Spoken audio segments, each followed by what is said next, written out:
ഇതെന്തൊക്കെയാണ് ഇത് കൊണ്ടുവന്ന് വെച്ചേക്കുന്ന സാധനങ്ങൾ? ഇത് നമ്മളെല്ലാ ഒന്നുമില്ല. മറ്റത് ഇവിടെ വെച്ചാൽ ഇൻ്റർവ്യൂ, ഇതിങ്ങനെ വെച്ചാൽ പോഡ്കാസ്റ്റ്. കമ്പേ കുത്തിയ പോഡ്കാസ്റ്റ്, ചങ്കത്ത് വെച്ച ഇന്റർവ്യൂ. ഇതും മറക്കൂലെന്ന് പറഞ്ഞില്ല, ഇതിൽ കൊണ്ടുവന്ന് മറ്റത് ഒട്ടിച്ച് വെച്ചേക്കാണ്. കളഞ്ഞ് സസ്പെൻസ് കളഞ്ഞ്. വല്ല പാട്ടുകാരനായാൽ മതി. 1/2 മണിക്കൂർ 5 ലക്ഷം. ലോകത്ത് വേറെ ഏത് തൊഴിലുണ്ട് ഈ പറഞ്ഞ റെമ്യൂണറേഷൻ? അപ്പോൾ അങ്ങനെ നമുക്ക് കേൾക്കാം. എന്ന് പറഞ്ഞിട്ടിരിക്കുന്ന സമയത്ത് മമ്മൂക്കയുടെ അടുത്ത് പറഞ്ഞിട്ട് ഇവൻ കൈയും കാലും പറിച്ചിട്ട് ഇങ്ങനെ മമ്മൂക്ക ചോദിച്ച് വെള്ളം വേണോ? ആദ്യം തൊട്ട് അവസാനം വരെ കുറേ തമാശ പറഞ്ഞുകൊണ്ടിരുന്നിട്ടുണ്ടെങ്കിൽ തമാശകൾ കേൾക്കില്ല. മണി നമ്മുടെ ചങ്ക് സുഹൃത്താണ്. ഒരിക്കലും ജാഫറോ അല്ലെങ്കിൽ നമ്മളോ ആരെങ്കിലും മണിക്ക് വേണ്ടിയിട്ട് നമ്മൾ പ്രാർത്ഥിക്കാൻ മണിയുടെ കൂടെ നിൽക്കുകയല്ലാണ്ട് ഒരു ഉപദ്രവം വരുന്ന തരത്തിൽ ആരും ചിന്തിക്കുക പോലും ഇല്ല എന്നുള്ളത്. ഈ പറഞ്ഞ കാശിന് ഇതിന് ഉത്തരവാദിത്തം കാണിക്കാൻ പറ്റില്ലെങ്കിൽ ഈ പണിക്ക് നിൽക്കരുത്, ഇറങ്ങി പോയിക്കണം പറഞ്ഞിട്ടുണ്ട്. അവരും അവിടെ പോയിട്ട് അവരെ മേക്കപ്പ് റൂമിൽ നിന്ന് നമ്മൾ പിടിച്ചുകൊണ്ടിരാണെന്ന് നമുക്ക് പറ്റുന്നില്ല. അവർ ബാക്കിൽ നിൽക്കണം റെഡിയായിട്ട്. എത്ര വലിയ കൊമ്പത്താളാണെങ്കിലും 5.5 കോടി 6 കോടി രൂപയുടെ വണ്ടിയിൽ നിന്ന് ഇറങ്ങിയിട്ട് അടുത്ത സ്ഥലത്തേക്ക് പോകുമ്പോൾ ഒരുത്തം വന്നിട്ട് ഒരു തുരുമ്പ് പിടിച്ച സൈക്കിള് സൈഡിൽ കൂടി ഇങ്ങനെ ഒന്ന് ഉരച്ചുകൊണ്ട് പോയിട്ട് അത് സെപ്റ്റിക് ആയാൽ മതി തട്ടി പോകാനായിട്ട്. ഇങ്ങനെ പോസിറ്റീവ് ആവാൻ അങ്ങനെ സാധിക്കും. എനിക്കൊരാവശ്യം വന്നാൽ എൻ്റെ സുഹൃത്തുക്കൾ സഹായിക്കുമെന്ന് ഞാൻ വിശ്വസിച്ചുകൊണ്ടിരിക്കുന്ന സമയത്ത്, പ്രതീക്ഷിക്കുന്ന സമയത്ത് തന്നെ സഹായിക്കുക മനസ്സ് തോന്നണം. അതല്ലാണ്ട് സുഹൃത്തല്ല. ഒരു അധ്യാപകൻ എനിക്ക് കാണാൻ പറ്റുന്നുണ്ട്. പണ്ട് മിമിക്രിയിൽ ഉണ്ടായിരുന്ന സമയത്ത് അഭിയും കാര്യങ്ങളൊക്കെ ഉള്ള സമയത്ത് ജാഫർ ഞങ്ങളുടെ പരിപാടികൾ കാണാൻ വേണ്ടിയിട്ട് വന്നിട്ടുണ്ട്. ജാഫർ സൗണ്ട് ഓപ്പറേറ്റ് ചെയ്യുന്നു. പിന്നെ ഇടയ്ക്ക് സ്കിറ്റ് കളിക്കാൻ കയറി. അങ്ങനെ 5 ദിവസം കൊണ്ട് 2 സോങ് തീർത്ത് ദിനേശ് മാസ്റ്ററാണ് കൊറിയോഗ്രാഫർ. അപ്പോൾ ഇക്ക ചോദിച്ചാണ്, ഇത് കൊള്ളാല, ഇനി 10-20 സീനും കൂടി ഉണ്ട്, അതുകൂടി എന്താ മാസ്റ്ററെ ഏൽപ്പിക്കാത്ത. പൊന്നു കൂട്ടുകാരാ, പറ്റുമെങ്കിൽ തിന്ന് ഈ സാധനമൊക്കെ കഴിക്കും. Oxygen year end sale home അപ്ലയൻസിനും ഡിജിറ്റൽ ഗാഡ്ജറ്റ്സിനും ഈ വർഷത്തെ ഏറ്റവും വലിയ ഓഫറുമായി ഓക്സിജൻ ഇയർ ആൻഡ് സെയിൽ ആരംഭിച്ചിരിക്കുന്നു. Say yes to EMIs, exchanges and more only at Oxygen, the digital expert. Oxygen, the digital expert. Why magic mushroom എന്ന് ചോദിച്ചു കഴിഞ്ഞാൽ എന്തായിരിക്കും സെലക്ട് ചെയ്യാൻ റീസൺ? പടം കാണുന്നേ അതിവിടെ അതല്ല, ഇക്കത് സെലക്ട് ചെയ്യാൻ റീസൺ എന്താണ് ഞാൻ ചെയ്യാൻ കാരണം നല്ല സ്ക്രിപ്റ്റ് ആയിരുന്നു എൻ്റെ പേരിൽ. പിന്നെ അതിന് എന്തെങ്കിലും ഒരു ഫ്രഷ്നെസ് ഫീൽ ചെയ്യാത് എൻ്റെ പേരിൽ. സബ്ജക്റ്റിലൊരു നമ്മൾ പറയുമ്പോൾ ഞങ്ങൾ രണ്ടുപേരും കൂടി വരുമ്പോൾ അതിനകത്തുനിന്ന് ഹ്യൂമർ പ്രതീക്ഷിക്കുക. ആ ഹ്യൂമർ ഇല്ലെങ്കിൽ എന്താണെങ്കിലും ഈ സബ്ജക്റ്റ് എടുത്ത് ചെയ്യില്ല. തമാശകൾ ഇതിനകത്തുണ്ട്, പ്രതീക്ഷിക്കുന്ന തമാശകളുള്ള സിനിമയാണ്. അപ്പോൾ ആ തമാശ കൊടുക്കാൻ ബാധ്യസ്ഥരായിരുന്നു ഞങ്ങൾ. അതൊക്കെ ഉണ്ട്. കാണുമ്പോൾ ചിരിക്കാനുണ്ട്, എൻ്റർടൈൻ ചെയ്യാനുണ്ട്. ഒരു പക്ക എൻ്റർടൈനർ, ശരിക്കും ആ വേർഡാണ് ഉപയോഗിക്കാൻ പറ്റുള്ളൂ. ഇതിനകത്ത് കുറേ ഇമോഷണലി നമ്മൾ ഇത് ചെയ്യുന്ന സീക്വൻസ് ഉണ്ട്. നമുക്ക് തന്നെ ഭയങ്കരമായിട്ട് ഇഷ്ടവും വിഷമവും ഇതൊക്കെ തോന്നുന്ന തരത്തിലുള്ള കുടുംബ ബന്ധങ്ങളെക്കുറിച്ച് പറയുന്ന സീക്വൻസ് ഉണ്ട്. അല്ലാതെ ആദ്യം തൊട്ട് അവസാനം വരെ കുറേ തമാശ പറഞ്ഞുകൊണ്ടിരുന്നിട്ടുണ്ടെങ്കിൽ തമാശകൾ കേൾക്കില്ല. വെറുതെ തമാശ സിനിമയല്ല ഇത്. ഇവർ ഈ തമാശ പറഞ്ഞേക്കുന്നതിൽ ഇങ്ങനെയും എന്ന് പറയുന്നൊരു ഫാക്ടർ ജനം പറയണമെങ്കിൽ നമ്മളങ്ങനെ പണിയെടുത്തിട്ടുണ്ട്. അങ്ങനെ പറയാൻ സാധ്യതയുള്ള സിനിമയാണെന്ന് തോന്നുന്നു. നമ്മൾ ഈ പടത്തിനെ പറ്റി പറയുമ്പോൾ ഇതിലെ പ്രൊഡ്യൂസർ അഷ്റഫ് പിലാക്കൽ, ഇപ്പം അദ്ദേഹം ഇതിന് മുൻപ് ചെയ്ത സിനിമകളുണ്ട്, അദ്ദേഹം അതിലൊക്കെ അഭിനയിച്ചിട്ടുണ്ട്. നല്ല രസകരമായിട്ട് അദ്ദേഹം ചെയ്യുന്നതുമാണ്. വളരെ കലാസ്നേഹിയാണ്. അപ്പം അദ്ദേഹം ഇതിലത്തൊരു എനിക്ക് തോന്നുന്നു ഞാൻ കണ്ടിട്ടുള്ള വെച്ചാൽ അദ്ദേഹം വളരെ സീരിയസ് ആയിട്ടുള്ള റോളുകൾ ചെയ്യുന്നതാണ്. കാരണം അദ്ദേഹത്തിൻ്റെ ഒരു ലുക്കൊക്കെ വയസ്സ് ഒരു പോലീസ് അല്ല, ആ ഒരു ഇമേജാണ് പുള്ളി കാണുമ്പോൾ കിട്ടുന്നത്. പക്ഷേ ഇതിൽ സിറ്റുവേഷനിൽ വരുന്നൊരു കോമഡി കഥാപാത്രം, ഒരു മൂഡാണ്. എങ്ങനെയാണ് ആ ഒരു പ്ലേസ്മെൻറ്റ് വന്നത്? അദ്ദേഹത്തിന് അങ്ങനെ നിർബന്ധമൊന്നും ഉണ്ടായില്ല. കാരണം വെച്ചാൽ എൻ്റെ അടുത്ത് പറഞ്ഞത് ഈ സിനിമ സംഭവിക്കുമ്പോൾ അതിൽ കാരണം അഭിനയിക്കാൻ ആഗ്രഹമുള്ള ആൾക്കാരിൽ ഒരാളാണ് അഭിനയിക്കാൻ. കാരണം പണ്ട് ആർട്ട് അസിസ്റ്റൻ്റായിട്ട് വന്ന് ചെറിയ ചെറിയ വേഷങ്ങൾ ചെയ്തേക്കുന്ന ആളാണ്. അപ്പോൾ എല്ലാവരെയും പോലെ അദ്ദേഹത്തിന് അഭിനയിക്കാനായിട്ടൊരു ആഗ്രഹമാണ്. പക്ഷേ ഇതിനകത്ത് ഒരു മോശമല്ലാത്തൊരു കഥാപാത്രം മോശമല്ലാത്ത രീതിയിൽ അദ്ദേഹം ചെയ്തിട്ടുണ്ട്. അതിന് നമുക്ക് സിനിമ കാണുമ്പോൾ അറിയാൻ പറ്റും. അതെ, അല്ല, റിയൽ പാഷൻ, സിനിമയോട് പാഷനുള്ള ഒരാളാണ് പുള്ളി. അപ്പം നമ്മുടെ ഈ സിനിമയിൽ എല്ലാവരും കേട്ടോ, എല്ലാ ഡിപ്പാർട്ട്മെൻറ്റിലും വർക്ക് ചെയ്യണം, നമ്മളെല്ലാവരും പാഷനേറ്റായിട്ട് സിനിമയെ കാണുന്ന ആൾക്കാരാണ്. ഈ അഷറഫൊക്കെ അതിൻ്റെ പീക്കിൽ നിൽക്കുന്ന ഒരാളാണ്. കാരണം ആർട്ട് അസിസ്റ്റൻ്റായിട്ട് വർക്ക് ചെയ്ത് തുടങ്ങിയ ഒരാൾ സിനിമയുടെ പല മേഖലയിലും ക്യാമറ അസിസ്റ്റൻ്റായിട്ട് വർക്ക് ചെയ്തിട്ടുണ്ട് പുള്ളി. കോസ്റ്റ്യൂം അസിസ്റ്റൻ്റായിട്ട് വർക്ക് ചെയ്ത്. എൻ്റെ അടുത്ത് പറഞ്ഞു ബോസേ, നിങ്ങൾ പണ്ട് ഷാർജ ടു ഷാർജ എന്ന് പറഞ്ഞ സിനിമയിൽ അഭിനയിക്കുമ്പോൾ അന്ന് ജയറാമേട്ടൻ്റെ കൂടെ ബൈക്കിൻ്റെ ബാക്കിൽ കയറി പോകുന്നൊരു സീനുണ്ട് നിങ്ങൾ. ഞാൻ പറഞ്ഞാൽ ശരിയാണ്, ആലപ്പുഴ. ഞാനാണ് ആ ബൈക്കൊക്കെ തുടച്ച് വൃത്തിയാക്കി കൊണ്ടുവന്നത്. അന്ന് ആർട്ടിൽ വർക്ക് ചെയ്ത അല്ല, അങ്ങനെ ഒരാൾ ഭയങ്കര ഇതൊക്കെ കഴിഞ്ഞ് നാളെ ദുബായിലൊക്കെ പോയി കാശുണ്ടാക്കിയാൽ തിരിച്ച് വീണ്ടും സിനിമയിലേക്ക് തന്നെ അതുകൊണ്ട് പിന്നെ സിനിമയിൽ ഇൻവെസ്റ്റ് ചെയ്യാന്ന് പറയുന്നത് പാഷൻ ആ പാഷൻ കൊണ്ടാണ്. അങ്ങനെ പുള്ളി ഇപ്പം എത്ര സിനിമ ചെയ്ത്. അപ്പോൾ ഇങ്ങനെ ഒരു സിനിമ ഇത്ര സ്കെയിലൊരു പടം ചെയ്യുമ്പോഴും എനിക്ക് അതിലൊരു നല്ല വേഷം വേണമെന്നാണ് പൊതുവേ വിചാരിക്കുക. ഇത് പുള്ളി ഇതിൽ പുള്ളി അഭിനയമോഹിയാന്ന് പറഞ്ഞിട്ട് ഇക്ക തന്നെ പുള്ളിക്ക് ഒരു ചെറിയ വേഷം അത് വായി തന്നെ ചെയ്യുന്ന അങ്ങനെ ചെറിയൊരു വേഷമാണ് പുള്ളി ചെയ്തിട്ടുള്ളത്. പാർട്ടിസിപ്പേഷൻ മാത്രമേ ഇപ്പോൾ അത്രയും ചിന്തിക്കാൻ പറ്റുള്ളൂ. അതിൽ പിന്നെ നമുക്ക് വേണ്ടിയിട്ട് ഈ സിനിമയിൽ ശങ്കർ മഹാദേവൻ, ശ്രേയ ഘോഷൽ, ഹനാൻഷ, ചിത്ര ചേച്ചി ഇവരൊക്കെ പാടുന്നതെന്ന് പറയുമ്പോൾ ഈ നല്ല എക്സ്പെൻസീവാണ് പാട്ടുകാർക്ക് കൊടുക്കേണ്ട കാശ്. അതൊക്കെ ഇങ്ങനെ ഒരു സിനിമയ്ക്ക് വേണ്ടിയിട്ട് നമ്മൾ പറയുമ്പോൾ ഞാൻ മ്യൂസിക് ഡയറക്ടറായിട്ട് നിന്നിട്ട് നമ്മൾ ചെയ്യുന്ന പാട്ടുകൾ പിലാക്കില നമുക്ക് ഇത് ചെയ്യുന്നത് ബസ് എന്താണെന്ന് വെച്ചാൽ ചെയ്തു എന്ന് പറഞ്ഞിട്ട് നമുക്ക് ഫ്രീഡം തരിക. ശങ്കർ സാറിനും ശ്രേയ ഘോഷലിനെ കൊണ്ടും ചിത്ര ചേച്ചിനോടൊക്കെ പാടിക്കാനുള്ള കാശ് മുടക്കാനായിട്ടുള്ളൊരു പ്രൊഡ്യൂസർ എന്ന് പറയുന്നത് സിനിമയ്ക്ക് വേണ്ടിയിട്ട് അതിൻ്റെ നന്മയ്ക്ക് വേണ്ടിയിട്ട് കൂടെ നിൽക്കുന്ന ആളാണ്.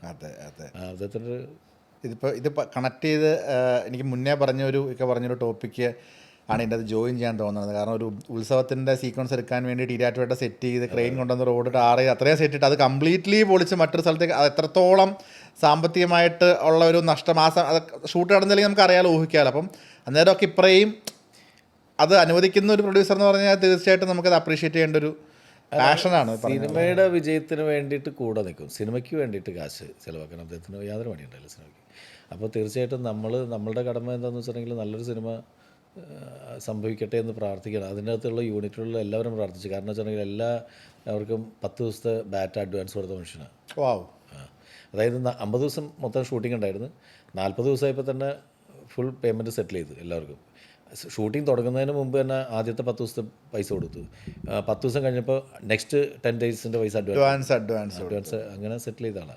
ഓക്കെ, അപ്പം എല്ലാവരും വളരെ ഹാപ്പി ആയിട്ട് വിരിഞ്ഞൊരു ലൊക്കേഷനാണ്. ഉറപ്പായിട്ട് ഈ ജാഫ്രിക്കയുടെ ഒരു ക്യാരക്ടറിനെ പറ്റി പറഞ്ഞു കഴിഞ്ഞാൽ ഇക്കയുടെ സിനിമകളിലൊരു സാന്നിധ്യമാണ്. അല്ല, നിങ്ങൾ വർഷങ്ങൾക്ക് മുന്നേ അറിയുന്ന ആൾക്കാരാണ് ശരിക്കും. ആ ഒരു സൗഹൃദം എങ്ങനെയാണ്? ജാഫർ ഇടുക്കിക്കാരനാണ് ശരിക്കും. ഇടുക്കി ജാഫർ എന്നാണ്. പണ്ട് മിമിക്രിയിൽ ഉണ്ടായിരുന്ന സമയത്ത് അഭിയും കാര്യങ്ങളൊക്കെ ഉള്ള സമയത്ത് ജാഫർ ഞങ്ങളുടെ പരിപാടികൾ കാണാൻ വേണ്ടിയിട്ട് വന്നിട്ടുണ്ട്. ജാഫർ സൗണ്ട് ഓപ്പറേറ്റ് ചെയ്യുമായിരുന്നു. അന്ന് മിമിക്രി ആർട്ടിസ്റ്റ് അല്ല, അന്ന് വേറെ രസിക എന്ന് പറയുന്ന ട്രൂപ്പിൽ സൗണ്ട് ഓപ്പറേറ്ററായിട്ട് വന്ന് പിന്നെ ഇടയ്ക്ക് സ്കിറ്റ് കളിക്കാൻ കയറി. അങ്ങനെ വളരെ സ്റ്റെപ്പ് ബൈ സ്റ്റെപ്പായിട്ട് വന്ന് ഇന്നത്തെ നിലയിൽ ഏറ്റവും നല്ല ആക്ടേഴ്സിൽ ഒരാളായിട്ട്. ഇടയ്ക്ക് ജാഫറിന് വലിയൊരു പ്രോബ്ലമൊക്കെ വന്നു. ജാഫറിന് മറ്റേ മണിയുടെ മരണവുമായിട്ട് ബന്ധപ്പെട്ട് കണക്ട് ചെയ്തിട്ട് ചോദ്യം ചെയ്യലും കാര്യങ്ങളൊക്കെ ഉണ്ടായിരുന്നു. അപ്പോൾ അദ്ദേഹം സിനിമയിൽ നിന്ന് പരിപൂർണമായിട്ട് ഒഴിവാക്കപ്പെട്ടു. സ്റ്റേജ് ഷോകളിൽ നിന്ന് ഒഴിവാക്കപ്പെട്ടു. അങ്ങനെ ഒഴിവാക്കപ്പെട്ടു. അപ്പോൾ കാരണം നമുക്കറിയാം അങ്ങനെയുള്ളൊരു സൗഹൃദം. ഇപ്പോൾ മണി നമ്മുടെ ചങ്ക് സുഹൃത്താണ്.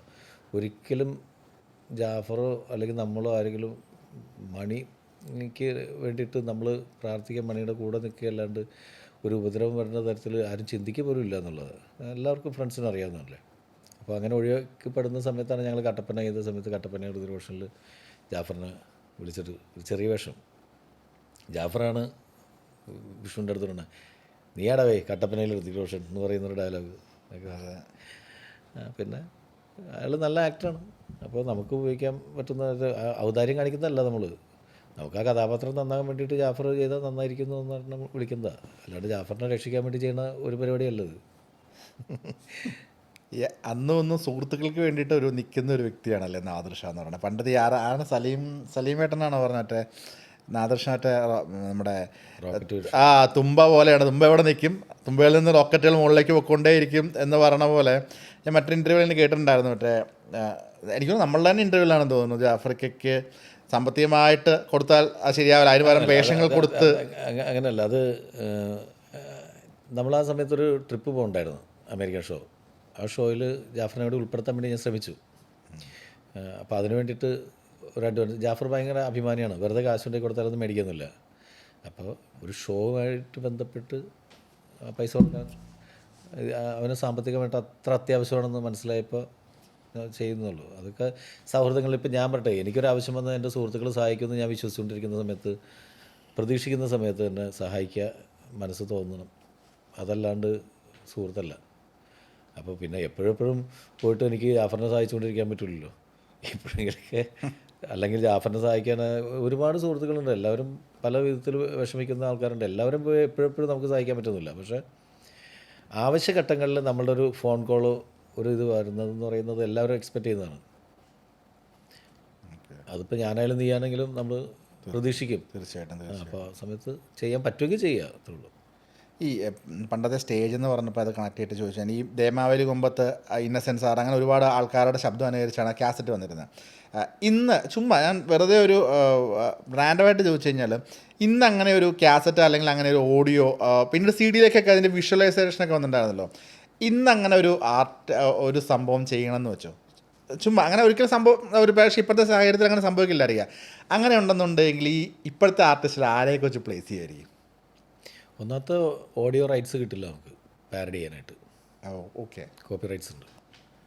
എൻ്റെ പാട്ടുകൾ തന്നെ ഇപ്പോൾ ഞാൻ പല കമ്പനിക്കാണ് കൊടുത്തതെന്ന്.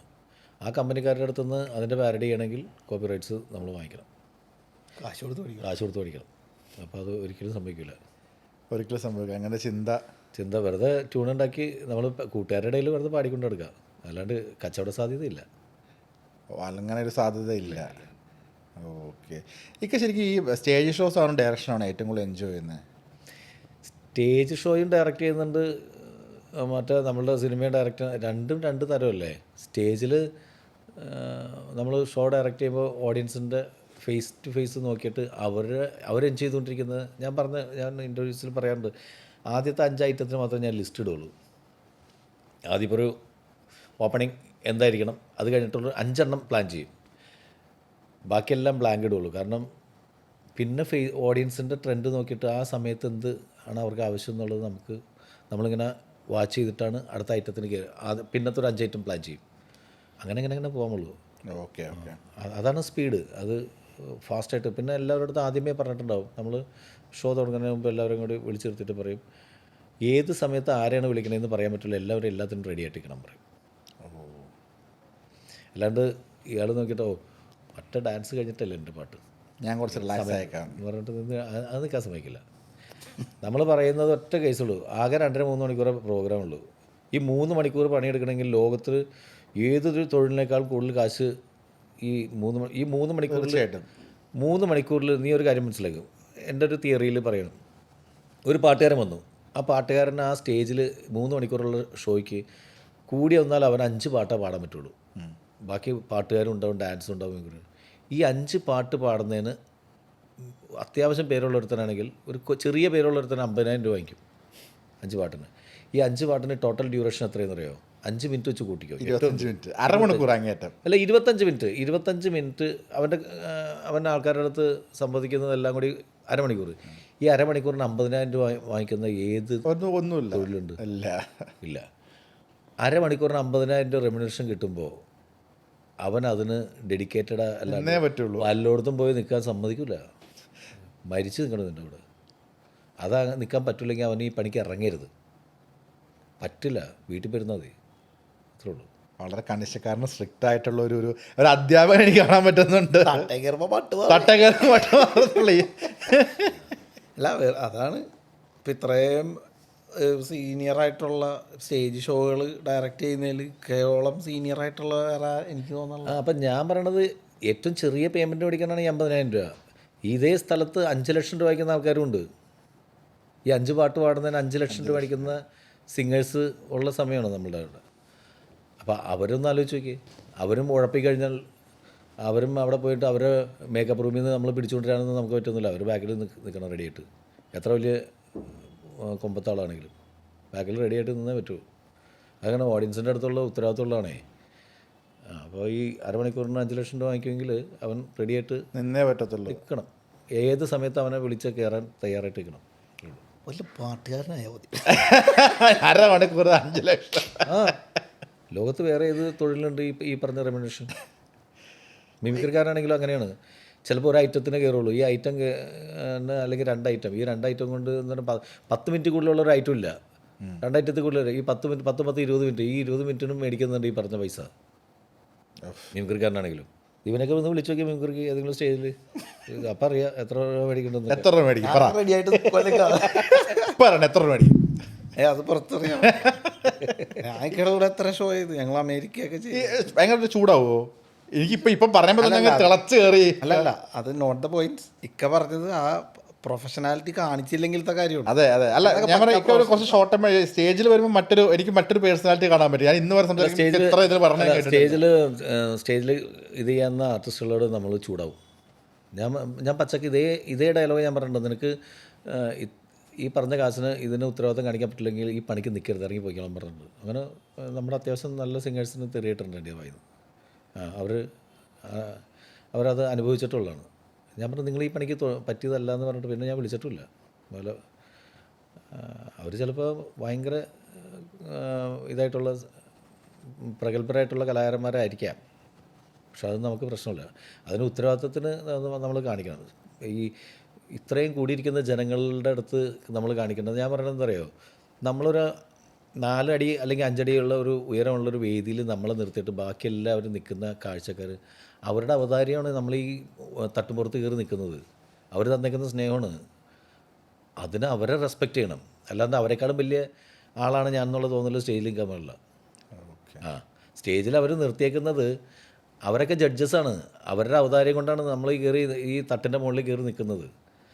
അപ്പോൾ അവരെ പുച്ഛത്തോടുകൂടി നിനക്കൊന്നുമല്ല, അതിന് ഞാൻ ഈ കയറി നിൽക്കുന്നത് ഞാൻ ഇത്ര ഉയരത്തിലാണെന്നൊരു കലാകാരന് തോന്നൽ വന്നാൽ അത് അവൻ്റെ അതപ്പതന ഉറപ്പാണ്. അവൻ ആ നിൽക്കുന്ന ഓഡിയൻസിനെ റെസ്പെക്റ്റ് ചെയ്യാൻ പഠിക്കണം. അവരുടെ സ്നേഹം കൊണ്ടാണ് നമ്മളിവിടെ നിൽക്കുന്നത്. നമ്മൾ ഭാഗ്യവാനാണ്. ഇത്രയും ലക്ഷക്കണക്കിന് ആയിരക്കണക്കിന് ജനങ്ങളുടെ മുമ്പിൽ അത്രയും ആൾ നമ്മളെ കാത്തിരിക്കുമ്പോൾ നമ്മൾ ഇതിൻ്റെ മേളിൽ നിൽക്കുമെങ്കിൽ ആദ്യം ദൈവത്തോട് നന്ദി പറയണം, ഈ ജനങ്ങളോട് നന്ദി പറയണം. ഈ ഇക്കയാണെന്നുണ്ടെങ്കിലും വിഷ്ണു ആണെന്നുണ്ടെങ്കിലും ലൈഫിലും പ്രൊഫഷണലിലും ഒരു പ്ലാൻ ബി കൊണ്ടു നടക്കുന്ന ആൾക്കാരാണ്. എന്ത് പ്ലാൻ ബി ഉണ്ടോന്ന് അതെന്താന്ന് പോലും അറിയില്ല. പ്ലാൻ ബി ഒന്നുമില്ലടാ, പലയിടത്ത് വെച്ച് കാണാമെന്നും പറഞ്ഞെങ്കിലും പോകുന്ന റൂട്ടാണ്. നമ്മൾ പ്ലാൻ ബി പ്ലാൻ ചെയ്തിട്ട് കാര്യമൊന്നുമില്ല. അത് തീരുമാനിക്കുന്നത്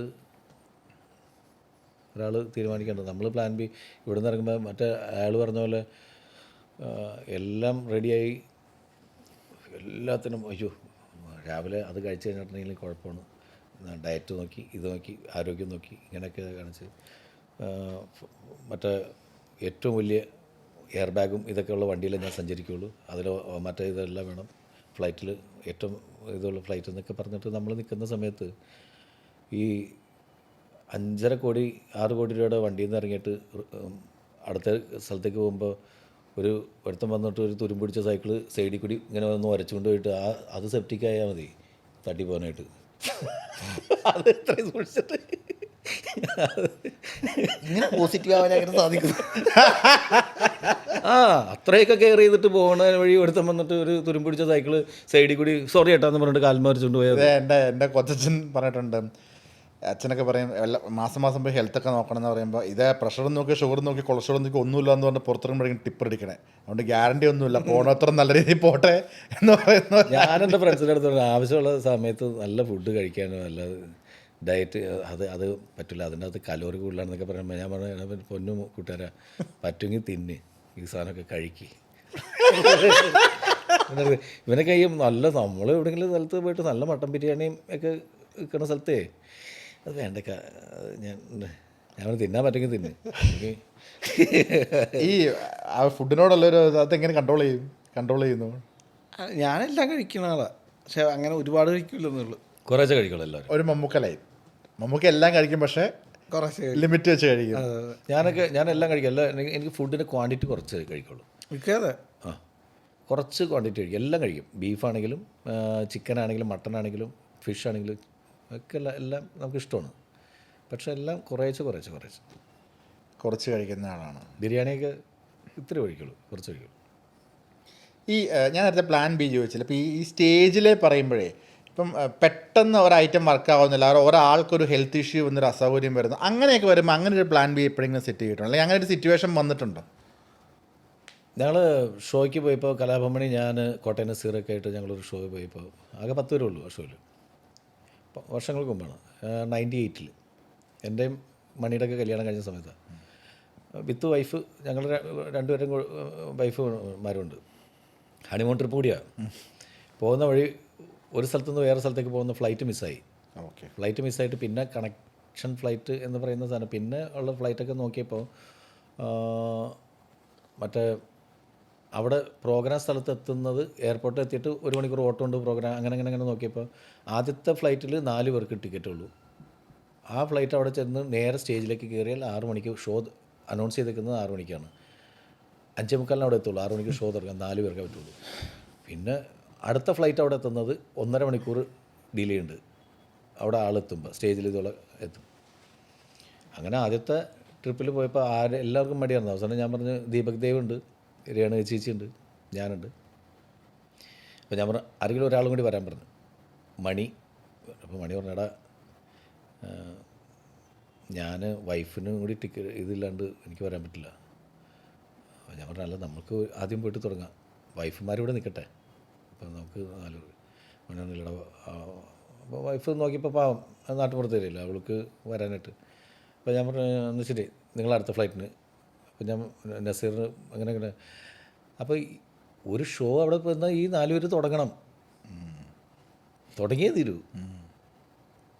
അപ്പോൾ എല്ലാവർക്കും ഒരു ചെറിയ ധൈര്യം കുറവ്. കാരണം മണികിലുക്ക് എന്ന് പറയുന്ന ഷോയാ, ടൈറ്റിൽ മണിയാണ്. അവിടെ മണി ഇല്ലാതെ നമ്മൾ ഷോ തുടങ്ങാമെന്ന് പറയുന്നത് ഞാൻ പറഞ്ഞു പോകാമെന്ന് പറഞ്ഞു. അങ്ങനെ ഞങ്ങൾ പോയി. ഞങ്ങൾ രേണു ചേച്ചി, ഞാനും, ദീപക് ദേവ് ഉണ്ട്, പിന്നെ എൻ്റെ വൈഫ്. വേറെ ആരും പറ്റില്ല എന്ന് പറഞ്ഞാൽ ഞാൻ പറഞ്ഞ വൈഫിൻ്റെ അടുത്ത് വരാൻ പറഞ്ഞ വൈഫും വന്നു.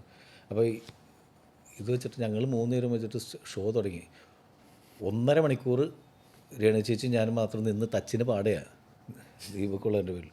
അപ്പോൾ ഞാൻ ഈ പണ്ട് ഏഷ്യാനെറ്റിൽ സരിഗമൊക്കെ നടത്തിക്കൊണ്ടിരിക്കുന്ന കാരണം കുറച്ച് ചോദ്യങ്ങളൊക്കെ അങ്ങോട്ടും ചോദിച്ച് അതിൻ്റെ പല്ലവി പാടിയ നിങ്ങൾ അനുപല്ലവി പാടോ എന്നൊക്കെ ചോദിച്ചിട്ട് ഇൻട്രാക്ഷൻ. അപ്പോൾ ഇടയ്ക്ക് ആൾക്കാർ ചോദിച്ചോണ്ട് മണി ഓർഡറോ എന്നൊക്കെ ചോദിക്കുന്നുണ്ട്. നമുക്ക് പറയാൻ പറ്റില്ല, വരും. സ്ഥലം എവിടെയത്? US കലാപമണി ഓർഡറോ കോട്ടൺ സീറോ എന്നൊക്കെ ചോദിച്ചുകൊണ്ടിരിപ്പുണ്ട്. കുറേ കഴിഞ്ഞപ്പോൾ പിന്നെ പാട്ടിൻ്റെ ലിസ്റ്റ് പാടുന്ന സാധനമൊക്കെ അവസാനം ഇനി ദേശീയഗാനം കൂടി പാടും. ഒരു റേ ആ പാട്ട് കഴിഞ്ഞാൽ പിന്നെ അതിൻ്റെ കണക്ട് ചെയ്തിട്ട് ദേശീയഗാനമാണ് ഗ്രൂപ്പ്. ആ സ്ഥലത്തേക്ക് എത്തിക്കൊണ്ടിരിക്കുകയാണ് ഞാൻ. ലിസ്റ്റൊക്കെ കയ്യിൽ നിന്ന് പോയിട്ട് പിന്നെ AC ഹാളിൽ നിന്ന് വേർത്ത് ഞാൻ സൈഡിലൊക്കെ അതിനിടയിൽ പരിങ്ങി നോക്കുന്നുണ്ട്, മണി വരുന്നുണ്ട്. കുറേ കഴിഞ്ഞപ്പം മണിയോ എത്തി എന്ന് പറഞ്ഞു. പിന്നെ കയറി അന്നാണ് പിന്നെ മണി സ്റ്റേജിൽ കൈയെടുത്ത് അവൻ നിന്ന് കഴിഞ്ഞിട്ടുണ്ടെങ്കിൽ ബാക്കി കണ്ടിന്യൂ ചെയ്തോളൂല്ലോ. അങ്ങനെ മണി കയറി നാടൻ പാട്ടും കാര്യങ്ങളൊക്കെ കഴിയുമ്പോഴേക്കും അടുത്ത ഇതിൽ വന്നപ്പോൾ സുചിത്രയും മറ്റേ പ്രവീണൊക്കെ ഉണ്ടായിരുന്നു. അവരൊക്കെ അവർ ഡാൻസിന് റെഡി. അവർ അങ്ങനെ ആ ഷോ ആരും അറിയാത്ത വിധത്തിൽ സക്സസ് ആയി ഇത് പോയി. പക്ഷേ അത് ഈ പറയുന്ന പോലെ ഒരു പ്ലാനും ഇല്ലാതെ പ്ലാൻ ബി ആണ്. നീ പറഞ്ഞ ഒരു പ്ലാൻ ബി ഇല്ലേ, ആ സമയത്ത് കയറുക എന്ന് പറയുന്നത്. പ്ലാൻ ബി അല്ല അത്, അപ്പം സ്പോണ്ടേനിയസ് ആയിട്ട് തീരുമാനിക്കണതാണ്. അതെല്ലാവരും പിന്നെ കോട്ടയം നസീർ എല്ലാവരും കയറ്റി വിട്ട് കഴിഞ്ഞാൽ 1 മണിക്കൂർ ഓഡിയൻസിനെ കയ്യിലെടുക്കാൻ പറ്റുന്ന കലാകാരന്മാരാണ് കൂടെ ഉണ്ടായിരുന്നത്. അത് വലിയ അനുഗ്രഹം. അതിപ്പോൾ വെറുതെ കയറി തള്ളി വിട്ടിട്ട് അയ്യാ 1 മണിക്കൂറൊന്ന് അല്ലെങ്കിൽ ഞങ്ങളെല്ലാവരും നമുക്ക് പറ്റും. നസീറിനാണെങ്കിലും എനിക്കാണെങ്കിലും മണിക്കാണെങ്കിലും 1 അല്ല 2 മണിക്കൂർ നമ്മൾ ആളെ പിടിച്ചു നിർത്താനായിട്ട് ഉള്ള ദൈവം അനുഗ്രഹിച്ചിട്ടുള്ളൊരു ഇതുണ്ട്. അപ്പോൾ അത് ഉള്ളതിൻ്റെ ഒരു കോൺഫിഡൻസാണ്, അല്ലാതെ പറ്റില്ല. അത് ഈ എക്സ്പീരിയൻസാണ്, സ്റ്റേജ് എക്സ്പീരിയൻസ്. അമർ അക്ബർ ആന്തോണിയുടെ ഒരു ഇൻ്റർവ്യൂവിനിടയ്ക്ക് ആദർശിക്ക പറഞ്ഞ ഒരു ഡയലോഗുണ്ട്. പൃഥ്വിരാജിൻ്റെ അടുത്ത് പോയി കഥ പറയുമ്പോൾ പൃഥ്വിരാജ് പറയുന്നത് എത്ര ദിവസത്തിനുള്ളിൽ ഷൂട്ട് തീർക്കാൻ പറ്റുമെന്ന് പറയുമ്പം ഇതൊരു 30 ദിവസം മതി, ഞാൻ ദേമാവലുമ്പത്തൊക്കെ ചെയ്യുന്നതാണ് എന്ന് പറഞ്ഞു. അപ്പം പൃഥ്വിരാജിൻ്റെ ഒരു നോട്ടം ഉണ്ടായിരുന്നു പറയുന്നത്. അപ്പം ആ ഒരു ഡയറക്ഷൻ നാദർഷിക്ക പിന്നെ അമർ അക്ബർ ആന്തോണി ഗംഭീരമായിട്ട് ചെയ്യുന്നു. ആ ഒരു തോട്ട് പ്രോസസ്സിൽ നിന്നും നാദർഷിക്കയുടെ ഡയറക്ടർ ഇപ്പോൾ മാജിക് മഷ്റൂം വരെ എഴുതി നിൽക്കും. ആ ഡയറക്ടർ ഒരു വളർച്ച എങ്ങനെ നോക്കിക്കാണുന്നു? ഈ അങ്ങനെ ടെൻഷൻ വെച്ചിട്ട് വർക്ക് ചെയ്യുന്ന ആളല്ല നമ്മളൊക്കെ. നമ്മൾ റിലാക്സ്ഡ് ആയിട്ട് നമ്മൾ ചെയ്യുന്ന സബ്ജക്റ്റുകൾക്ക് നമ്മൾ മെൻ്റൽ ടെൻഷൻ പറഞ്ഞപ്പോഴാന്ന് പറയുക. ടെൻഷൻ വന്നു കഴിഞ്ഞിട്ടുണ്ടെങ്കിൽ നമുക്ക് വർക്ക് മുന്നോട്ട് പോകില്ല. ടെൻഷൻ അടിച്ചിട്ട് കാര്യമില്ല. ടെൻഷൻ അടിച്ച് നമ്മുടെ ആരോഗ്യം കളയുന്ന മാത്രമേ ഉള്ളൂ. അപ്പോൾ ഷൂട്ടിംഗ് സമയത്ത് ചില സമയത്ത് ഭയങ്കര ഭീകരമായിട്ടുള്ള മഴ വരും ഇതൊക്കെ. അപ്പം നമുക്കറിയാം നമ്മൾ ആ സമയത്ത് ടെൻഷൻ അടിച്ച് കഴിഞ്ഞാൽ നമ്മുടെ ആരോഗ്യം നശിപ്പിക്കുക എന്നല്ലാണ്ട് കാം ആൻഡ് ക്വയറ്റായിട്ട് നിന്നിട്ട് അതിനെ ഹാൻഡിൽ ചെയ്യുക എന്ന് പറയുന്ന സാധനമുണ്ട്. അതിപ്പോൾ അമർ അക്ബർ ആന്തോണി ചെയ്ത സമയത്ത് ചോദിച്ചിട്ടുണ്ട്, രാജു എല്ലാ അവരുടെ ഒരു എക്സ്പീരിയൻസ് നമ്മളെക്കാൾ വർക്കിൻ്റെ കാര്യത്തിൽ സീനിയർ അല്ലേ അവർ, സുജിത്താണെങ്കിലും ക്യാമറമാനാണെങ്കിലും. അപ്പം ഞാൻ തമാശക്ക് പറഞ്ഞ കാര്യങ്ങളാണ് ഞാൻ ഈ പറഞ്ഞത്, അല്ലാണ്ട് 30 ദിവസം കൊണ്ട് തീർക്കില്ല. മാവേലി കൊമ്പത്ത് 10 ദിവസം കൊണ്ട് 10 പാട്ടും 10 സ്കിറ്റുമാണ് ഷൂട്ട് ചെയ്യണത്, 1 മണിക്കൂർ ഐറ്റം. അപ്പോൾ ഞാൻ വെറുതെ തമാശക്ക് ഞങ്ങൾ പറയേ 10 പാട്ടും 10 അതായത് 1 മണിക്കൂർ കണ്ടൻറ്റ് മാക്സിമം ഞങ്ങൾക്ക് 10 ദിവസം മതി. അപ്പോൾ ഇത് 2.5 മണിക്കൂർ കണ്ടിട്ട് പറഞ്ഞാൽ 30 ദിവസം തന്നെ ഇവർ കളിയാക്കിയതാണ്, അല്ലാണ്ട് സിനിമ ചെയ്യാൻ വേണ്ടി അവന്മാർ ഇങ്ങോട്ട് കളിയാക്കിയതാണ്. ഇക്കാക്ക അപ്പം ഞാൻ പറഞ്ഞു ഇങ്ങനെ ഈ മാവേലി മുമ്പത്തൊക്കെ എത്ര ദിവസം ഷൂട്ട് ചെയ്തിരുന്നെന്ന് ചോദിച്ചപ്പോൾ ഞാൻ പറഞ്ഞു 10 ദിവസമാണ് ചോദിച്ചു. അത് എത്ര പാട്ടുണ്ട്? ഞാൻ പറഞ്ഞു 10 പാട്ടും. 10 പാട്ടും 1 മണിക്കൂർ കണ്ടിട്ട് 30. അപ്പോൾ ഇത് നമുക്ക് 30 ദിവസം പോരെ ചോദിച്ചിട്ട് ഇങ്ങോട്ട് നമ്മൾ ട്രോൾ ചെയ്താണ്. നമ്മൾ പിന്നെ സോങ് എടുക്കാൻ ഹൈദരാബാദിൽ ചെന്നപ്പോൾ 5 ദിവസം കൊണ്ട് 2 സോങ് തീർത്ത്. ദിനേശ് മാസ്റ്ററാണ് കൊറിയോഗ്രാഫർ. അപ്പോൾ ഇക്ക ചോദിച്ചാണ് ഇത് കൊള്ളാല, ഇനി 10-20 സീനും കൂടി ഉണ്ട്, അതുകൂടി എന്താ മാസ്റ്ററെ ഏൽപ്പിക്കാതെ. ഇപ്പം ലാഭമായല്ലോ എന്നൊക്കെ ലാഭമായില്ലോ. ഞാൻ ചോദിച്ചത് ഒരു ഡയറക്ടറുടെ ഒരു വളർച്ച എങ്ങനെ നോക്കുകയാണെന്നുള്ളതാണ്. ഇത്രയും സിനിമകളാകുന്നു, അങ്ങനെ വളർന്നു എന്നുള്ളൊരു തോന്നലൊന്നുമില്ല, ഒരു വളർച്ചയില്ല. ആദ്യത്തെ അമരക് ബ്രന്തോണി എന്ന് പറയുന്ന സിനിമ ചെയ്ത് അതേ പേടിയും അതേ ടെൻഷനും ഇവർക്കറിയാവുന്നതാണ്. ഫസ്റ്റ് പടം ചെയ്യുമ്പോഴാണ് ഞാൻ ഈ പടം ചെയ്തിരിക്കുന്നത്. ഇപ്പോഴും അങ്ങനെ വലിയ വളർച്ചയൊന്നും ഉണ്ടായിട്ടൊന്നും എനിക്ക് തോന്നിയിട്ടില്ല. മാനസികമായിട്ട് ഞാൻ അല്ല, അത് എനിക്ക് ഭയങ്കര നല്ലതാണ്. ഇപ്പം നമ്മൾ സ്റ്റേജ് ഷോയ്ക്ക് കയറുകയാണെങ്കിലും നമ്മൾ സ്ഥിരം ചെയ്യണല്ലേ എന്നുള്ള ഒരു ആറ്റിറ്റ്യൂഡ് ഒരിക്കലും കണ്ടിട്ടില്ല. ആദ്യമായിട്ട് സ്റ്റേജിൽ കയറണ പോലെ ആ ടെൻഷനിലേക്ക് അവിടെ അന്നേരം വയറുവേനെടുക്കും. എനിക്കും അങ്ങനെ കേട്ടോ. അത് സത്യമാണ്. അതായത് ഫസ്റ്റ് പാട്ട് പാടാൻ കയറുന്നതിന് മുമ്പ് ഇപ്പോഴും ഉണ്ട് കൈക്കൊരു വിറവലും എത്ര സ്റ്റേജ് 10,000 സ്റ്റേജ് കവർ ചെയ്താണ് നമ്മൾ. പക്ഷെ ഇപ്പോഴും ആദ്യത്തെ പാട്ട് പാടാൻ കയറുമ്പോൾ അപ്പോൾ ചിത്ര ചേച്ചിയും ഞാനും കൂടി വന്നപ്പോൾ UK വിനീത് ശ്രീനിവാസനും ഞാനും ചിത്ര ചേച്ചി കൂടി പോയിരുന്നു. അപ്പോൾ ആ സമയത്ത് ചേച്ചി പറഞ്ഞ് എന്ത് പറ്റിയെന്ന് വെച്ചു. അപ്പോൾ ഞാനിങ്ങനെ ഇങ്ങനെ പ്രയർ കാര്യങ്ങളൊക്കെ ആയിട്ട് ഇങ്ങനെ നിൽക്കുക. ചേച്ചി ചേച്ചി എന്ത് ടെൻഷൻ ഉണ്ടാകും? ഞാൻ പറഞ്ഞു ഇപ്പോഴും ഉണ്ട് ചേച്ചി, കൈകാലം പറവില്ല ഫസ്റ്റ് പാട്ട് പാടാൻ കയറുമ്പോൾ. ചേച്ചി പറഞ്ഞു അത് നല്ലതാണ്. ഞാൻ പറയാം ചേച്ചി പറഞ്ഞ് നല്ലതാണ് നാദർഷ, ആ ഒരു പേടിയാണ് നമ്മൾ നിലനിർത്തുന്നത്. അതെന്ന് നഷ്ടപ്പെടുന്നു അന്ന് നമ്മൾ കലാകാരൻ നമ്മുടെ ശരീരത്തിൽ നിന്ന് പോകുന്നു. കറക്റ്റ് അത്. ആ പേടിയുണ്ട് ഇപ്പോഴും സിനിമ ഈ എല്ലാ ജോലി ചെയ്യുമ്പോഴും പേടിയുണ്ട്. ഏത് ജോലിയിലും ഞാൻ പെർഫെക്റ്റ് ആണെന്നുള്ള തോന്നൽ എനിക്കില്ല. മ്യൂസിക് ചെയ്യുമ്പോഴും പാടുമ്പോഴും ഇത് ചെയ്യുമ്പോഴും ഇപ്പോഴും പഠിച്ചുകൊണ്ടിരിക്കുക എന്നുള്ള തോന്നല്ലോ. ഉണ്ട്. നമ്മൾ ഒന്നും എത്തിയിട്ടില്ലല്ലോ. നമ്മളിപ്പോൾ ടെക്നിക്കലായിട്ട് ഇപ്പോൾ നമ്മൾ സംസാരിച്ചുകൊണ്ടിരിക്കുമ്പോൾ ഈ മൈക്ക് കണ്ട സമയത്ത് ഞാനിങ്ങനെ ആലോചിച്ചു ഇതെന്തൊക്കെയാണ് കൊണ്ടുവന്ന് വെച്ചേക്കുന്ന സാധനങ്ങൾ. ഇത് നമ്മളെല്ലാ ഒന്നുമില്ല. മറ്റത് ഇവിടെ വെച്ചാൽ ഇൻ്റർവ്യൂ, ഇതിങ്ങനെ വെച്ചാൽ പോഡ്കാസ്റ്റ്. കമ്പേ കൊത്തിയ പോഡ്കാസ്റ്റ്, ചങ്കത്ത് വെച്ച ഇൻ്റർവ്യൂ, അത്രേ ഉള്ളൂ സാറോ. ഇതും വർക്ക് ചെയ്യില്ലെന്ന് പറഞ്ഞില്ല, ഇതിൽ കൊണ്ടുവന്ന് മറ്റത് ഒട്ടിച്ച് വെച്ചേക്കാണ്. കളഞ്ഞ് സസ്പെൻസ് കളഞ്ഞ് 2 നട്ടിലും ഒരു മുഴ കയറിലുമാണ് നിൽക്കുന്നത്. ഇത് കട്ട് ചെയ്യണത് അല്ല ഇത് നമ്മളുടെ ഇതിന് ട്രെയിലർ ലോഞ്ചിന് മറ്റേ ഇവൻ ജയസൂര്യ കയറിയിട്ട് പറഞ്ഞു പവർ ബാങ്ക് കൊടുത്തല്ലേ. ജീവിതത്തിൽ ആദ്യമായിട്ടാണ് പവർ ബാങ്ക്. എവിടെയാണെങ്കിൽ ഈ ടെക്നിക്കലി ഇതൊരു ഷോയാണ്. ചിലവർ റിമോട്ട് ഇല്ല, അങ്ങനെ ഇത് ഡിവൈസ് ഇല്ല. അപ്പോൾ അത് കാരണം മിക്കവാറും എല്ലാവരും ചെയ്യുന്നത് TV-യുടെ റിമോട്ടാണ് കൊടുക്കുന്നത്. ഈ സ്ക്രീനിലേക്ക് LED വാളിലേക്ക് TV-യുടെ റിമോട്ട് വെച്ചിട്ട് എന്ത് കാണിക്കുന്നത്? ലാപ്പിൽ പ്രസ് ചെയ്യും. ഈ ലാപ്പിൽ പ്രസ് ചെയ്യുന്നത് ലാപ്പ് ഓഫാക്കി വെച്ചിട്ടാണ് ഈ ചെയ്യുന്നത്. അതിലൊന്നും കാര്യമില്ല. അതൊരു ഷോ ഓഫ്, അതൊരു ചടങ്ങാണ്, അത്രേ ഉള്ളൂ. ഇപ്പം റിമോട്ടിൻ്റെ കാര്യം പറഞ്ഞാണ് നമ്മൾ ഇപ്പം ഈ ഉസ്താദ് സിനിമയിൽ ബോംബ് പൊട്ടിക്കാൻ കാൽക്കുലേറ്റർ കൊടുക്കുന്നതൊക്കെ പിന്നീട് ഭയങ്കര വൈറലായ ഷോർട്സാണ്. ഈ വിഷ്ണു, ഈ കഥ വിഷ്ണുവാണ് നാദർഷയിലേക്ക് എത്തിക്കുന്നതെന്ന് പറഞ്ഞിട്ടുണ്ടായിരുന്നു. അപ്പം ഇങ്ങനൊരു സബ്ജക്റ്റ് വരുന്നു, ഒരുപാട് സബ്ജക്റ്റുകൾ വിഷ്ണു കേൾക്കുന്നുണ്ട്. അപ്പം അതൊന്നും നാദർഷയിലേക്ക് റെഫർ ചെയ്യാതെ ഈ ഒരു സബ്ജക്റ്റ് നാദർഷയ്ക്ക് ചെയ്താൽ ബെറ്റർ ആവുമെന്നുള്ള റെഫർ ചെയ്യാനുള്ള റീസൺ എന്താ? അങ്ങനെയല്ല, എനിക്ക് ഇതിൻ്റെ ഒരു ഇടുക്കി ഫ്ലേവറുള്ളൊരു കഥയായിരുന്നു ഇത്. അപ്പോൾ ഇത് ആകാശ് ദേവ് എന്ന് പറയുന്ന ഒരു റൈറ്റർ വന്ന് എൻ്റെ അടുത്ത് പറഞ്ഞതാണ്. അപ്പോൾ അവന് തന്നെ ചെയ്യാൻ വേണ്ടിയിട്ടാണ് പറഞ്ഞത്. അപ്പോൾ അതിന് പക്ഷേ ഇങ്ങനെ പ്രൊജക്റ്റ് ഓണാവാതെ ഇങ്ങനെ നീണ്ടു പോകുമായിരുന്നു. ആ സമയത്താണ് ഇക്ക വേറൊരു സബ്ജക്റ്റുമായിട്ട് ഞാനും ഇക്കയും തമ്മിൽ സംസാരിക്കുകയും ഇതൊക്കെ ചെയ്തത്. അതിൻ്റെയും ഇങ്ങനെ ഒരു കാര്യം ഇങ്ങനെ സെറ്റാവാതെ നിൽക്കുന്ന സമയത്താണ് ഞാൻ പറഞ്ഞത് ഞാൻ കേട്ട വേറൊരു സബ്ജക്റ്റ് എനിക്ക് ഭയങ്കര വർക്കാണ്. അപ്പോൾ ആകാശിനോട് ഞാൻ പറഞ്ഞാടാ നീ അതൊന്നും ഇക്കയോട് പറഞ്ഞു നോക്ക്, ഇക്കയ്ക്ക് ഇഷ്ടപ്പെട്ട് കഴിഞ്ഞാൽ ഇത് നടപടിയാവും എന്ന് പറഞ്ഞാൽ അങ്ങനെ ഇക്കടുത്ത് കേൾപ്പിച്ചാണ്. പക്ഷേ കേട്ടപ്പോൾ തന്നെ ഇക്കും അത് വർക്കായി. അതിനകത്ത് എന്തെങ്കിലും സ്പാർക്ക് ഉണ്ടാവും എന്നുള്ളത് നമുക്കറിയാം. എന്തെങ്കിലും അതായത് ശരിക്ക് ഈ സിനിമ നമുക്ക് ചെയ്യണമെന്നും പറഞ്ഞിട്ട് അല്ലല്ലോ, നമ്മൾ കേട്ടുകൊണ്ടിരിക്കുമ്പോൾ കേട്ടു നോക്കാം ഓക്കെ ആണെങ്കിൽ. അപ്പോൾ അങ്ങനെ കേൾക്കുന്ന സമയത്ത് നമ്മൾ എവിടെയെങ്കിലും ഒന്ന് ഹുക്ക് ചെയ്യണ്ടെങ്കിൽ നമുക്കത് കിട്ടും. അതിനകത്ത് എന്തെങ്കിലും ചെറിയ പുതുമ ഫീൽ ചെയ്താൽ പോലും അത് ഇപ്പോഴത്തെ കാലത്ത് നല്ല രീതിയിൽ വർക്ക് ചെയ്ത് കഴിഞ്ഞിട്ടുണ്ടെങ്കിൽ വലിയ ഫ്രഷ്നെസ് കിട്ടും. പറഞ്ഞു പോകുന്ന റൂട്ടിൽ എന്തെങ്കിലുമൊക്കെ ഫ്രഷ്നെസ് ഉണ്ടെന്ന് തോന്നിയാലാണ് നമുക്കത് വർക്ക് ചെയ്യുന്നത്. അപ്പോൾ അത് ഇതിനകത്തുണ്ട്. അങ്ങനെയാണ്.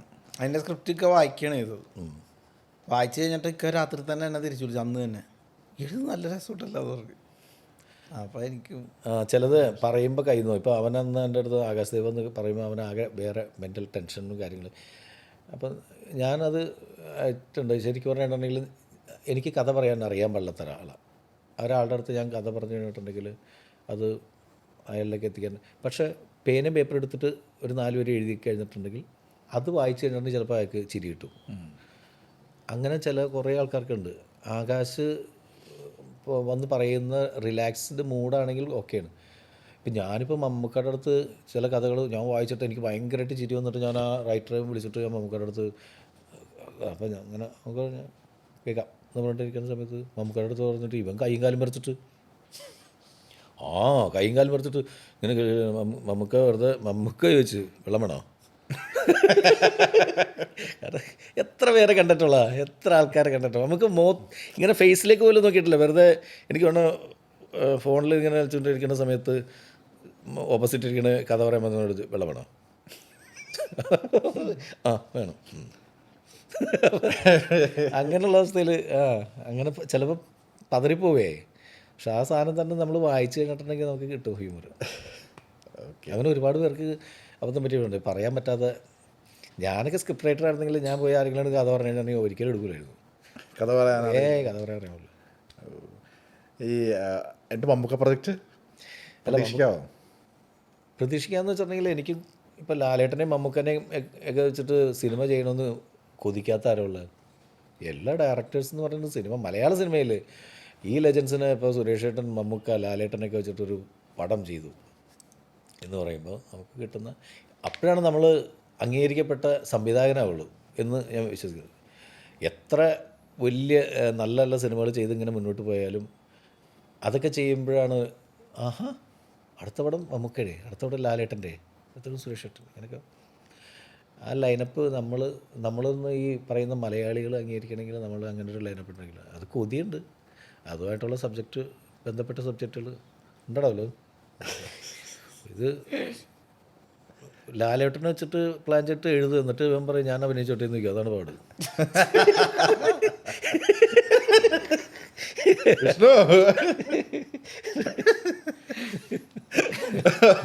ബിബിനോ ലാലേട്ടനെ വെച്ചാൽ മമ്മൂക്കയും ലാലേട്ടനും മമ്മൂക്കയും ലാലേട്ടനും വെച്ചിട്ട് നല്ല സബ്ജക്റ്റ് ഉണ്ട് എന്ന് പറഞ്ഞിട്ട് നമ്മൾ അന്ന് എഴുതടാ എന്ന് പറഞ്ഞിട്ട് എഴുതിച്ചു കഴിഞ്ഞാൽ അങ്ങനെ പിന്നെ മറ്റത് മമ്മൂക്കൊക്കെ വെച്ചേക്കുന്നത് ബിബിനും ലാലേട്ടനും വെച്ചേക്കുന്നത് ഞാനും ചെയ്താലോ. ചുമ്മാ കേട്ടോ ഇവരെ ആഗ്രഹം അവരൊക്കെ വെച്ചിട്ട് ഒരു പ്രോജക്റ്റ് ചെയ്യാന്ന് പറയുന്നത് തന്നെ നമുക്ക് എന്തും പറയാവുന്ന സുഹൃത്തുക്കൾ എൻ്റെ പേരിൽ പറയുന്നതാണ് ഇതൊക്കെ. നാളെ നാദർഷ വിഷുവിനെ കുറിച്ച് അങ്ങനെ പറയണ്ടായിരുന്നു എന്നൊക്കെ പറഞ്ഞിട്ട് ക്യാപ്ഷൻ ഇട്ടിട്ട് നീയൊക്കെ തന്നെ ചെയ്തു.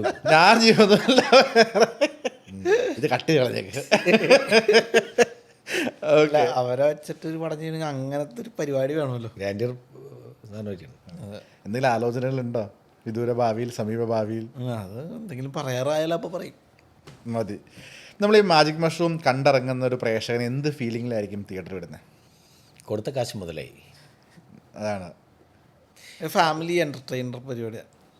അപ്പോൾ കണ്ടാൽ സന്തോഷത്തോടു കൂടി ഇറങ്ങാൻ പറ്റും. ഒരു മാജിക് മഷ്റൂം അടിച്ച ഫീൽ കിട്ടും. അടിച്ചിട്ട് അപ്പം അടിച്ചിട്ടില്ലെന്ന് പറഞ്ഞിട്ട് അല്ല, അങ്ങനെ പറഞ്ഞു കേട്ടിട്ട് ചുമ്മാ പറഞ്ഞു കേട്ട ഒരു ഫീല്, ആ ഒരു ഫീലിലായിരിക്കും ഇറങ്ങാൻ പറ്റുന്നത്. ഇതിൽ നമ്മൾ കൂടെ കൊണ്ടുവന്ന ഫാൻറ്റസി ആയിരിക്കുമോ അതെയോ കോമഡി ആയിരിക്കും? എന്താണ് നമ്മളെ ഒരു വാവ് ഫാക്ടർ എന്തായിരിക്കും നമ്മൾ കാണുമ്പോൾ കിട്ടാൻ സാധ്യതയുള്ളത്? ഒരു ഫ്രഷ്നെസ് ഉണ്ടാവും. അത് സിനിമ തരുന്നൊരു ഫീല് കിട്ടും എന്നാണ് എനിക്ക് ഫീൽ ചെയ്തത് കേട്ടോ. ആ സിനിമ നമുക്കൊരു ഫീല് തരും. അപ്പോൾ അതിലെ ഫാൻറ്റസിയോ അല്ലെങ്കിൽ ഹ്യൂമറോ എന്നുള്ളതിലൊക്കെ ഉപരി ടോട്ടൽ ഇതിനൊരു സിനിമാറ്റിക് എക്സ്പീരിയൻസ് എന്ന് പറയുന്ന സാധനമുണ്ട്. ആ സിനിമ നമുക്കൊരു ഫീലിംഗ് തരും എന്നാണ് എൻ്റെ ഒരു. നമ്മൾ ഇവിടെ നിന്നിരുന്ന് തള്ളണതല്ലല്ലോ കാര്യം.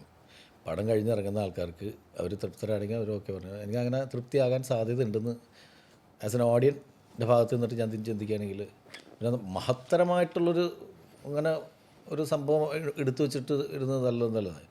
ഇത് ഓക്കെ ആയിട്ടുള്ളൊരു സിനിമയായിരിക്കും, ഇഷ്ടപ്പെടും. ഫാമിലി ആയിട്ട് വന്നു കഴിഞ്ഞാൽ, പ്രത്യേകിച്ച് ഫാമിലി എല്ലാവരും ചിരിക്കുകയും ആസ്വദിക്കുകയും ഒക്കെ ചെയ്ത് പോകുന്നൊരു സിനിമയായിരിക്കും. ഓക്കെ. ഈ കഴിഞ്ഞ ഇൻ്റർവ്യൂവിലൊക്കെ പലരും ചോദിച്ചപ്പോൾ ഇല്ല എന്ന് പറഞ്ഞ സംഭവമാണ് അമർ അക്ബർ അന്തോണി 2. അതിനൊരു സാധ്യത ഇനി കുറവായിരിക്കും അല്ലേ? ആഗ്രഹമുണ്ട്, സംഭവിക്കട്ടെ എന്ന് പ്രാർത്ഥിക്കുന്നു ഞങ്ങൾ എല്ലാവരും. എല്ലാവരും സംഭവിക്കട്ടെ. മാജിക് മഷ്റൂമും ഗംഭീരമാവട്ടെ. മാജിക് മഷ്റൂമിനും ഒരു 2ാം ഭാഗം സംഭവിക്കട്ടെ എന്ന് പ്രാർത്ഥിക്കുന്നു. അപ്പോൾ 2ാം ഭാഗത്തുള്ള സാധനം ഇട്ടിട്ടുണ്ടോ? ഇല്ല, എന്നാലും ഇത് അത്ര ഹിറ്റാകട്ടെ എന്ന്. കാരണം ഇപ്പം നിങ്ങൾ അമർ അക്ബർ അന്തോണീനെ കുറിച്ചിട്ട് ചോദിച്ച പോലെ മാജിക് മഷ്റൂമിൻ്റെ ഒരു സെക്കൻഡ് ചെയ്യാൻ പാടില്ല എന്ന് ചോദിക്കുന്ന തരത്തിൽ ഹിറ്റ്. തീർച്ചയായിട്ടും അങ്ങനെ തന്നെ വരട്ടെ. കാശ് കൊടുത്ത ആളുകളൊക്കെ എന്നിട്ട് കൈയടിക്കട്ടെ. ഇതിനിടയിൽ ഗൂഗിൾ പേ ഒക്കെ ചെയ്തിട്ടുണ്ട്. ഗൂഗിൾ പേ ചെയ്ത് വിഷ്ണു അറേഞ്ച് ചെയ്തിട്ടുണ്ട്, വിസിലോട് കൂടി അടിക്കാൻ അറേഞ്ച് ചെയ്തിട്ടുണ്ട്. ആ ഒറ്റ ധൈര്യത്തിലാണ്, ആ ഒരു കോൺഫിഡൻസിലാണ്. എടാ നീ എറണാകുളം മാത്രമല്ല കേട്ടോ, ട്രിവാൻഡ്രം എല്ലായിടത്തും മേജർ സിറ്റിയിലൊക്കെ ആളെ കയറ്റിക്കോ. 30 പേരെ വീതം കയറ്റി. കോഴിക്കോടൊക്കെ അയച്ചു കൊടുത്തേക്കണം. ഓരോ തിയേറ്ററിലും 30 പേരെ വീതം കയറട്ടെ. അതെ, ഗംഭീരമാവട്ടെ സിനിമ. All the very best. Thank you. Yes, Oxygen year end sale home അപ്ലയൻസസിനും ഡിജിറ്റൽ ഗാഡ്ജറ്റ്സിനും ഈ വർഷത്തെ ഏറ്റവും വലിയ ഓഫറുമായി ഓക്സിജൻ ഇയർ ആൻഡ് സെയിൽ ആരംഭിച്ചിരിക്കുന്നു. Say yes to EMIs, exchanges and more only at Oxygen, the digital expert. Oxygen, the digital expert.